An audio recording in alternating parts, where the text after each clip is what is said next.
Hello, good evening, नमस्कार। Parker solar probe max history यानी Parker solar probe एक सूर्य को सन को स्टडी करने के लिए भेजा गया है। एक सेटेलाइट है, एक प्रोब है। जिस तरह हम लोगों ने भेजा क्या आदित्य L1, उसी तरह यह पार्कर सोलर प्रोब नासा द्वारा यानी यूएसए अमेरिका द्वारा भेजा गया है। इन्होंने एक इतिहास रच दिया है। क्या इतिहास रचा है? इन्होंने सूर्य के सबसे नज़दीक पहुंच गया है और यह दुनिया में आदमी द्वारा यानी ह्यूमन द्वारा बनाया गया यह पहला ऑब्जेक्ट है कि सूर्य के सबसे नज़दीक पहुंच गया है। अब हम यहाँ पे देखने का प्रयास करेंगे एक्चुअली कि यह पार्कर सोलर प्रोब है क्या, और यहाँ इतने नज़दीक पहुँचने से क्या बेनिफिट होंगे, क्या फ़ायदे होंगे, क्यों इसको माइलस्टोन बोला जा रहा है। ये सारे चीज़ अभी हम समझने का प्रयास करते हैं। चलिए शुरू करते हैं। नासा साइंटिस्ट ने 28 दिसंबर 2024 को उन्होंने अनाउंस किया कि नासा का जो पार्कर सोलर प्रोब है, नाम है या NSP भी बोला जाता है, जिस तरह हमारा जो सोलर ऑब्जर्वेटरी है जिसका नाम क्या है आदित्य L1, उसी तरह नासा का पार्कर सोलर प्रोब एक रिमार्केबल माइलस्टोन अचीव किया है, एक अविस्मरणीय माइलस्टोन। और क्या? चूंकि सन के सबसे नज़दीक पहुंच गया है, यानी सन के सरफेस से 6.1 मिलियन किलोमीटर तक पहुंच गया है। अब यह सबसे नज़दीक पहुंच गया और देख रहे हैं यह किलोमीटर कितना, यानी 1 मिलियन किलोमीटर, 1 मिलियन बराबर 10 लाख होता है। तो 6.1 मिलियन किलोमीटर तक पहुंच गया है। और ये कब पहुंचा? 24 दिसंबर 2024 को। क्लियर? अब आप लोगों को लग रहा होगा कि यह 6.1 मिलियन सबसे नज़दीक बताया जा रहा है। अगर इसको कंपेयर आप करें, या मान लीजिए कि यह सन है और यह अर्थ है, इसकी दूरी अगर मान लेते हैं आप 1 मीटर है, तो यह 4 सेंटीमीटर पहुंच गया है सन के, इतना नज़दीक पहुंच गया है। अब कंपेयर करने से आपको लग गया रहा होगा कि सही में बहुत नज़दीक पहुंच गया है।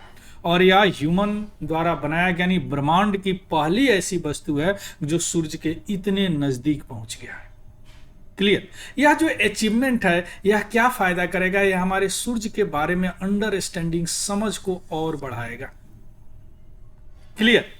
और जिसका प्रभाव अंडरस्टैंडिंग यानी इसके समझ को बढ़ाएगा और सोलर सिस्टम के बारे में भी हमारी समझ को और आगे बढ़ाएगा। कौन? यह अचीवमेंट कौन अचीव किया है? NASA Parker solar probe. Clear? कब यह पहुंचा? 24 दिसंबर 2024। क्लियर? देखिए ये रहा पार्कर सोलर प्रोब PSP। पहली बार यह सूर्य के नजदीक पहुंचा। अब इसको समझने से पहले थोड़ा सा हम समझेंगे कि एक्चुअली है क्या यह पार्कर सोलर प्रोब, है ना। चलिए, यह पार्कर सोलर प्रोब जब यह लॉन्च हुआ कब? 2018 में इसे भेजा गया और नासा का एक लिविंग विथ स्टार प्रोग्राम के तहत, उसी का एक हिस्सा है, उसी के तहत इसको भेजा गया 2018 में। इसका उद्देश्य क्या था? इसका ऑब्जेक्टिव क्या था? सन के यानी सूर्य के अपर एटमॉस्फेयर यानी ऊपरी एटमॉस्फेयर, जिसको कोरोना बोला जाता है, उसका अध्ययन करना। और इस कोरोना के कारण ही सोलर सिस्टम पे बहुत फर्क पड़ता है, हमारे अर्थ पे भी बहुत ज़्यादा इनका प्रभाव है, इनके इम्पैक्ट को भी स्टडी करना इनका उद्देश्य था। क्लियर? अगर प्रोब की साइज की बात करें तो एक स्मॉल कार के साइज का है। क्लियर? और यह हमारे स्पेस इन्वायरमेंट के बारे में जानकारी देगा। स्पेस इन्वायरमेंट के कारण ही हमारे अर्थ का लाइफ और टेक्नोलॉजी जो है प्रभावित होता है, अभी हम देखेंगे, है ना। क्योंकि सूर्य से क्या होती है, वह सोलर विंड निकलते हैं, सोलर कोरोनल मास इजेक्शन निकलते हैं, जिससे हमारा टेक्नोलॉजी प्रभावित होता है। हालांकि कुछ हद तक हमारा अर्थ का मैग्नेटिक फील्ड इसको रोकता है, लेकिन अगर ज़्यादा होने पर नहीं रोक पाता है, हमारा ग्रिड फेल होने लगते हैं, जैसे अभी हाल ही फिलहाल में पिछले साल ऐसा हुआ था। अभी तक क्या जो पार्कर सोलर प्रोब है 21 ऑर्बिट से ज़्यादा नहीं 21 बार से ज़्यादा घूम गया है वीनस फ्लाई बाई के मदद से। यानी देखिए, कोई भी ऑब्जेक्ट होता है, बड़ा होता है तो अट्रैक्ट करता है ना, तो इसके अट्रैक्शन फोर्स का भी यह फायदा उठा के वीनस से यह उड़ता है, यानी घूमता है चारों।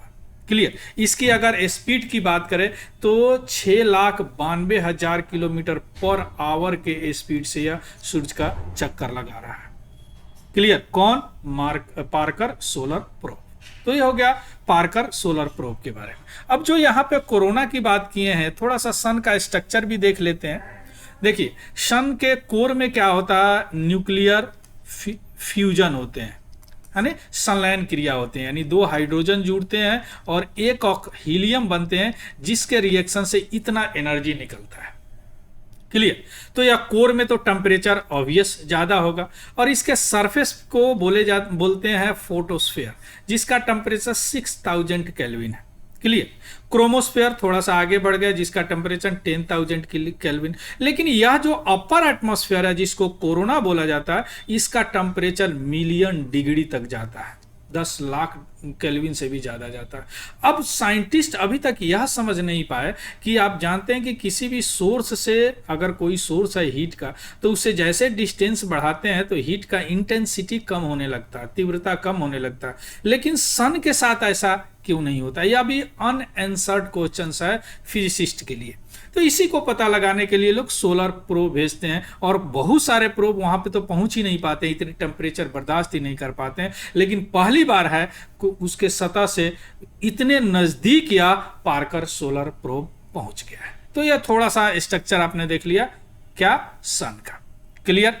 अब हम आते हैं कि इतना टेम्परेचर को कैसे यह पार्कर सोलर प्रोब पहुंच गया। देखिए उसमें कुछ इस तरह का टेक्नोलॉजी इस्तेमाल किया गया, जैसे हीट सील्ड टेक्नोलॉजी उसमें इस्तेमाल किया गया था, जो कार्बन कंपोजिट सील्ड है, जो क्या करता है कि हीट को ऑब्जर्व कर लेता था, और हीट को ऑब्जर्व करके उसके जो भी इंस्ट्रूमेंट थे, 4 इंस्ट्रूमेंट गए थे साथ में, उसको कूल बनाए रखता था, लगभग 29.4 डिग्री सेंटीग्रेड। अगर फ़ारेनहाइट में इसको चेंज करें तो 85 फ़ारेनहाइट तक ही बना के रखता था। इसके पास एक कूलिंग मैकेनिज्म भी है, जो इसको ठंडा रखते हैं, इसके सोलर पैनल को भी ठंडा रखते हैं, जिससे ओवर हीटिंग से बच सके। क्लियर। इसके अलावे सिग्नल रेजिलियंस का भी इसमें व्यवस्था किया गया है। क्लियर। यानी 26 दिसंबर 2024 को अचानक इससे कनेक्शन टूट गया, लेकिन फिर कनेक्शन या पकड़ लिया, अर्थ से कनेक्शन पकड़ लिया। क्लियर। तो ये सारे मैकेनिज्म इसमें पहले से फिट हैं, जिसके कारण इतने टेम्परेचर में भी यह सूर्य के उतने नजदीक, सन के उतने नजदीक पहुंच गया। देखिए ये रहा आपको हिल्ड प्रोटेक्शन, थर्मल प्रोटेक्शन, ये है हिल्ड सील्ड मैकेनिज्म, जिससे ऑब्जर्व कर लेता है, कार्बन कंपोजिट का या बना हुआ ऑब्जर्व कर लेता है, जिससे इनके जो इंस्ट्रूमेंट है वह हीट नहीं होते हैं। यहाँ पे भी कूलिंग मैकेनिज्म लगाया गया है सोलर एरे में। क्लियर। अब हम आते हैं कि यह जो अचीवमेंट किया है सोलर पार्कर प्रोब, यह क्यों सिग्निफिकेंस है, इसका क्या महत्व है। तो अभी आप देखें कि सन का जो कोरोना है क्यों इतना हीट होता है कि 102 मिलियन डिग्री सेल्सियस पहुंच जाता है, यह अभी तक अनआंसर्ड क्वेश्चन है, एक पजल है। तो हो सकता है कि साइंटिस्ट इसको अनलॉकिंग कर दे, इसको सुलझा दे, वहां पहुंच के कुछ डाटा वहां से भेजेंगे थे। इसके अलावे जो सोलर, वहां से सोलर, कोरोना से ही एक सोलर विंड निकलते हैं, जो सोलर विंड यानी बहुत गर्मी हवा या एक मैग्नेटिक फील्ड निकलते हैं, जो अर्थ तक आते हैं। लेकिन अर्थ के पास हमारा अपना मैग्नेटिक फील्ड है, जिससे बचाव हो जाता है। लेकिन अगर बहुत मात्रा में निकलते हैं, जिसको कोरोनल मास इजेक्शन भी बोलते हैं, तो हमारा सेटेलाइट डिस्टर्ब हो जाता है, पावर ग्रिड डिस्टर्ब हो जाता है ना, जो कि हमारा अर्थ का मैग्नेटिक फील्ड उसको नहीं रोक पाता है, और पूरा स्पेस वेदर डिस्टर्ब हो जाता है। स्पेस वेदर पर मैं एक वीडियो बनाया हूँ, चेकआउट कीजिएगा स्पेस टेक्नोलॉजी में। चूंकि स्पेस वेदर का मेन कारण सन ही है, उससे निकलने वाला सोलर विंड है। क्लियर।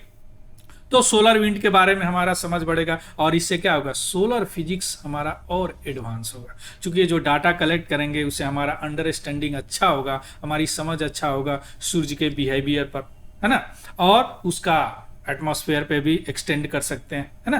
तो ये सारे चीज जब से स्पेस एज बिगिन हुआ तब से ये अनएंसर्ड है, तो हो सकता है कि उसका आंसर्ड हो जाता है। स्पेस एज कब बिगिन हुआ था? 1957 से, जब पहली बार 4 अक्टूबर को सोवियत यूनियन ने क्या, स्पुतनिक सैटेलाइट को अर्थ ऑर्बिट में भेजा। हमारा जो अब भारत का कब शुरू हुआ था? जब हम लोगों ने आर्यभट्ट भेजा था। क्लियर। तो ये हो गया क्या, व्हाट इज द सिग्निफिकेंस, या इसका क्या महत्व है, इस जो पार्कर सोलर प्रोब इतने नजदीक पहुंचे हैं सूर्य के। क्लियर। चलिए अब हम आते हैं कि इसका कुछ ब्रॉडर ये रहा थोड़ा सा सोलर कोरोना, है ना। और सोलर विंड के बारे में भी थोड़ा सा देख लीजिए। इस तरह विंड यहाँ से निकलते हैं, जो हमारा अर्थ का जो मैग्नेटिक फील्ड है ना, इसको रोक लेता है। लेकिन अगर ज्यादा मात्रा में कोरोनल मास इजेक्शन निकले, एक आंधी की तरह है जिसमें चार्ज पार्टिकल भी होते हैं, तो हमारे अर्थ के क्या होते हैं, टेक्नोलॉजी को डिस्टर्ब करते हैं, जो सैटेलाइट्स वगैरह से काम करते हैं। क्लियर। अब इसका कुछ ब्रॉडर इंप्लीकेशन भी है ना, निहितार्थ भी है, जो बड़ा निहितार्थ है कि स्पेस एक्सप्लोरेशन में मदद मिलेगी। यानी सन का जो हम अगर प्रभाव समझ गए इंटरप्लानेटरी स्पेस पर, है ना। इंटरप्लानेटरी स्पेस मीन्स होता है कि अर्थ से अगर हम किसी और प्लानेट में कोई चीज भेजते हैं तो उसको इंटरप्लानेटरी स्पेस बोलते हैं। क्लियर।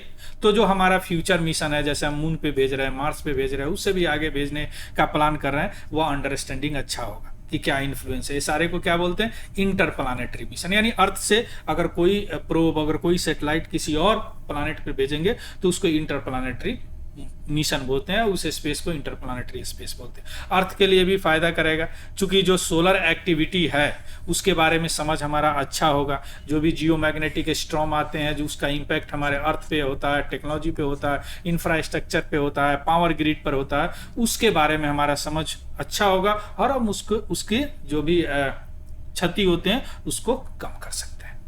क्लियर। इसका पीडीएफ हमारा टेलीग्राम चैनल है तिवारी जनरल स्टडी, वहां से आपको मिल जाएगा, वहां से देख लीजिएगा, उसको भी ज्वाइन कर लीजिएगा। और अगर ये इन्फॉर्मेटिव लगा हो तो प्लीज लाइक, शेयर और सब्सक्राइब जरूर कीजिएगा। किसी तरह का कोई डाउट हो तो कमेंट सेक्शन में जरूर बताइएगा, या स्पेस टेक्नोलॉजी के लिए बहुत इंपॉर्टेंट है। So thank you, have a good day and happy learning. Thank you very much.